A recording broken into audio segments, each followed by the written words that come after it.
Grace and peace. I'm Ryan, I'm the movie pastor.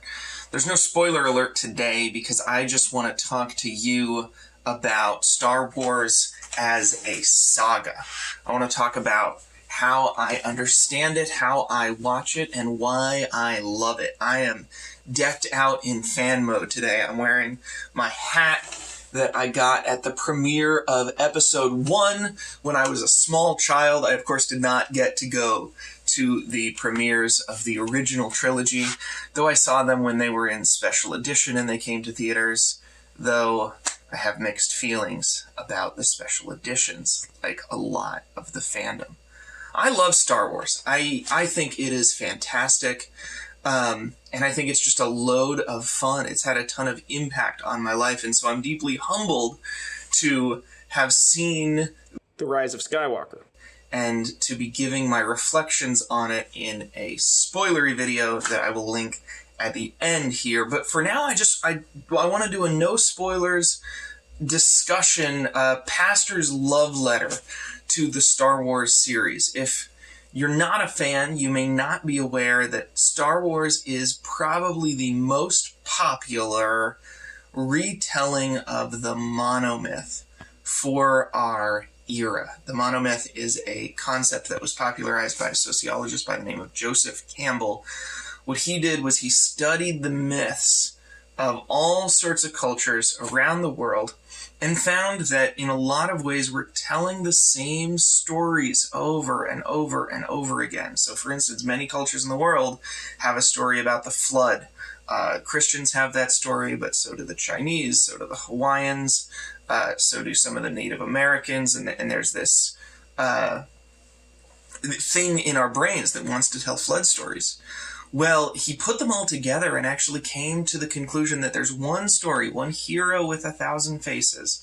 It's about the rise of a squire who wants to become a knight in order to overthrow the king, and to do so he's going to meet an old wizard, and before he succeeds in that he's going to be in the belly of the beast. And George Lucas studied Joseph Campbell, had his book with him as he directed, and told a new myth set in space. Star Wars is a myth. It's trying to be a myth. And it's so interesting that the fandom of Star Wars has treated it exactly like a myth. There are canon controversies. Star Wars has a New Testament and an Old Testament and an Apocrypha, and there are fans that are arguing over the bits of trivia and what is doctrine and what is blasphemy and what changed when we revised the editions, and it's a religious thing for people, and I don't mean that in a negative, idolatrous way. I mean it in a sense of the amount of passion and that the type of discussion is reminiscent of exactly what Star Wars set out to be, of myth.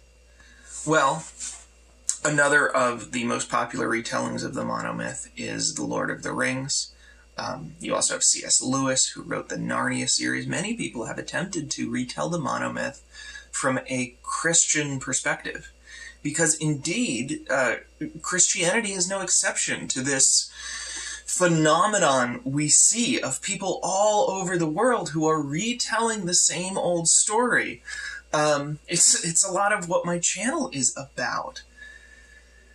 We believe, as Christians, that the reason people are constantly telling stories about redemption, constantly telling stories about the weak overcoming the strong, constantly telling stories about heroes who die and nevertheless succeed, is because it's true. Because it's the Jesus story, and because the Jesus story is the most complete, most perfect telling of the monomyth story.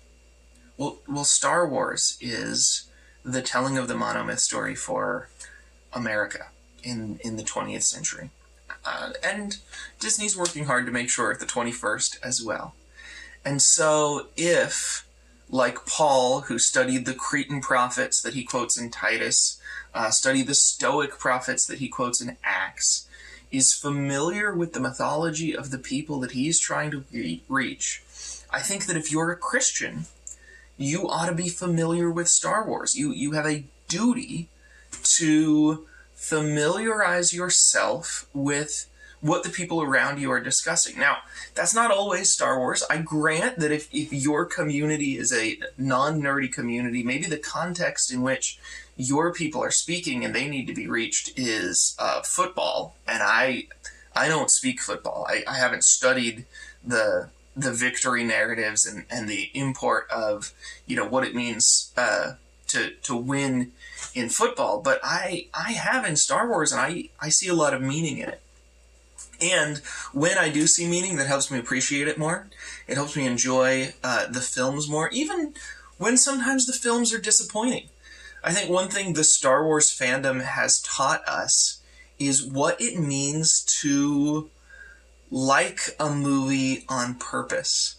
The prequels came out and they were not well received. I remember walking out of episode 1 and thinking it was awesome, but then I was, somewhere between 9 and 11. I won't do the math. I was young. I was the target market for the kids movie. I thought Jar Jar was hilarious, and as I aged, a lot of that shine wore off.